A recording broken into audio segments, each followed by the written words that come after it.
Cell the unit of life chapter को हम study कर रहे हैं एक एक वीडियोस के थ्रू। हर वीडियो में हम एक टॉपिक को कवर कर रहे हैं। बेसिकली ये जो सारे वीडियोज आपको प्रोवाइड की जा रही है नीट के रिवीजन पॉइंट ऑफ व्यू से प्रोवाइड की जा रही है, ठीक है। अ, इसमें आपको एनसीईआरटी की लगभग हर इंपॉर्टेंट लाइन मिलेगी जिससे अब तक एमसीक्यू बन चुका है और आगे बन सकते हैं। दोस्तों, अभी तक की वीडियोज में हमने पहले वीडियो में डिस्कस किया था सेल थ्योरी के बारे में। उसके बाद में हमने सेकंड वीडियो में डिस्कस किया प्रोकैरियोटिक सेल्स के बारे में, ठीक है। और हमने नीट के पीवाईक्यूज भी किए थे। दोस्तों, इस वीडियो में हम डिस्कस करेंगे बेसिकली यूकैरियोटिक सेल्स के बारे में, और उनके बारे में हम डिटेल में जानेंगे प्लाज्मा मेम्ब्रेन तक, ठीक है। दोस्तों, तो सबसे पहले यहाँ पे एक हेडलाइन आपको दिख रही होगी, यूकैरियोटिक सेल्स। यूकैरियोटिक सेल्स क्या होती है? यूकैरियोट का मतलब होता है ट्रू टाइप ऑफ सेल्स, ठीक है। प्रोकैरियोट के बाद में जो एडवांस सेल बनी उनको हम यूकैरियोट सेल बोलते हैं, ठीक है। और ऐसे ऑर्गेनिज्म को हम यूकैरियोटिक ऑर्गेनिज्म भी बोलते हैं। अब अगर हम यूकैरियोटिक सेल्स की बात करें तो इसमें क्या क्या इंक्लूड होता है, तो पहली बात तो देखो, जो मोनेरा होते हैं वो क्या होते हैं? प्रोकैरियोट्स होते हैं। मोनेरा जो होते हैं वो प्रोकैरियोट्स होते हैं। इनका जो एग्जाम्पल है वो क्या है? बैक्टीरिया, ठीक है। ये सब माइकोप्लाज्मा, ये किसके एग्जाम्पल हैं? मोनेरा के हैं। जबकि उसके बाद में आता है प्रोटिस्टा, जो सेकंड किंगडम आता है। अगर फाइव किंगडम क्लासिफिकेशन की बात करें तो फाइव किंगडम में क्या क्या आता है? मोनेरा, प्रोटिस्टा, प्लांटी, फंजाई और एनिमेलिया, ठीक है। तो जो मोनेरा है वो प्रोकैरियोट्स है। उसके अलावा जैसे कि प्रोटिस्टा है, प्लांटी है, एनिमेलिया है और फंजाई है, ये सब किस में आते हैं? यूकैरियोट्स में आते हैं। इनका कैरेक्टर क्या होता है? इनके पास ट्रू न्यूक्लियस पाया जाता है। क्या पाया जाता है? ट्रू न्यूक्लियस पाया जाता है, ठीक है। और मेम्ब्रेन बाउंड ऑर्गेनल्स पाए जाते हैं। क्या पाए जाते हैं दोस्तों? मेम्ब्रेन बाउंड ऑर्गेनल्स पाए जाते हैं, ठीक है। तो प्रोटिस्टा का एग्जांपल जैसे आपको पैरामीशियम दिख रहा है। प्लांटी किंगडम में आप प्लांट्स से तो वाकिफ ही होंगे, ठीक है। एनिमेलिया में एनिमल्स आते हैं, आप जैसे प्यारे प्यारे लोग, ठीक है।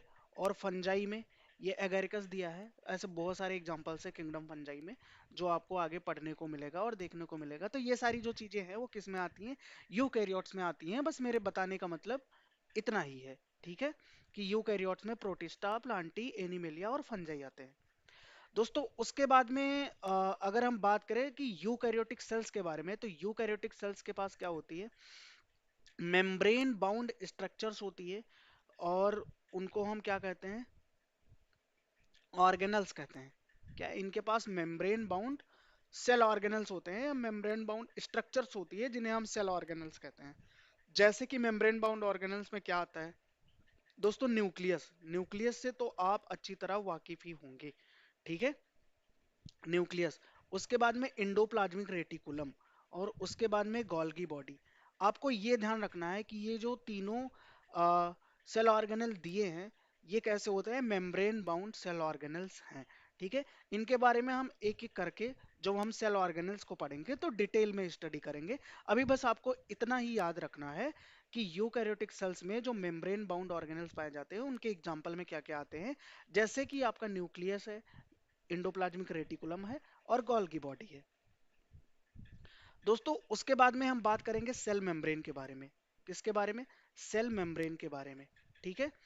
तो सेल मेम्ब्रेन जो होती है वो मेनली किसकी बनी होती है? प्रोटीन और लिपिड की बनी होती है। और जो लिपिड होता है उनमें वो क्या होता है? मेनली क्या होता है? फॉस्फोलिपिड होता है। तो ये जो स्टेटमेंट है ये नीट के पॉइंट ऑफ व्यू से बहुत ही इंपॉर्टेंट है, ये आपको ध्यान रखना है, ठीक है। ये जो लाइन है वो नीट में आ चुकी है,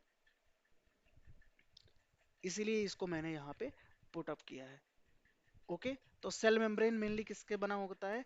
प्रोटीन और लिपिड से मिलके बना होता है। और जो लिपिड्स होती है मेनली उनमें क्या होती है? फॉस्फोलिपिड होती है। उसके बाद में मेम्ब्रेन प्रोटीन की अगर बात करें तो दो तरह की मेम्ब्रेन प्रोटीन पाई जाती है, एक तो इंटेग्रल होती है और दूसरी पेरिफेरल। इंटेग्रल मेम्ब्रेन प्रोटीन वो होती है जो मेम्ब्रेन में पूरी तरह से धसी हुई होती है, ठीक है। और जो पेरीफेरी रीजन पे पाई जाती है उसको हम क्या बोलते हैं? पेरीफेरल प्रोटीन बोलते हैं, ठीक है। ग्लाइकोप्रोटीन यहाँ पे दिया गया है। जो पेरिफेरल प्रोटीन है यहाँ पे आपको दिख रही है इंटीग्रल प्रोटीन, उस पे क्या है, कार्बोहाइड्रेट की एक चैन लगी हुई है, शुगर की एक चैन है, इसलिए इनको हम क्या बोलते हैं, ग्लाइकोप्रोटीन बोलते हैं।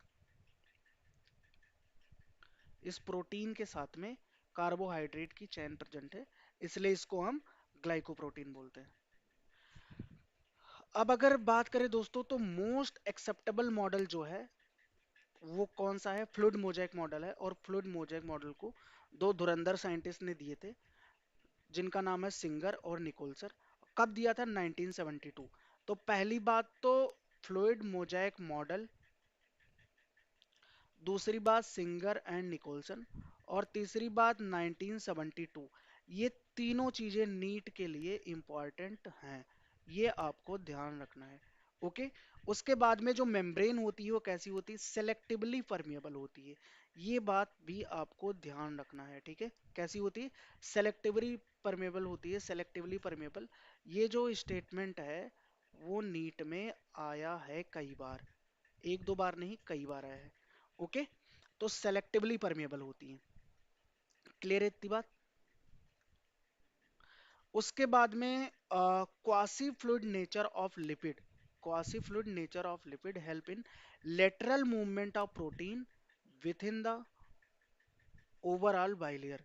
ठीक है, क्वासी फ्लूइड नेचर या सेमी फ्लूइड नेचर जो होता है लिपिड का, ठीक है, वो किस में हेल्प करता है, lateral movement of protein, protein के लेटरल मूवमेंट में हेल्प करता है लिपिड बाइलेयर पे। ओके।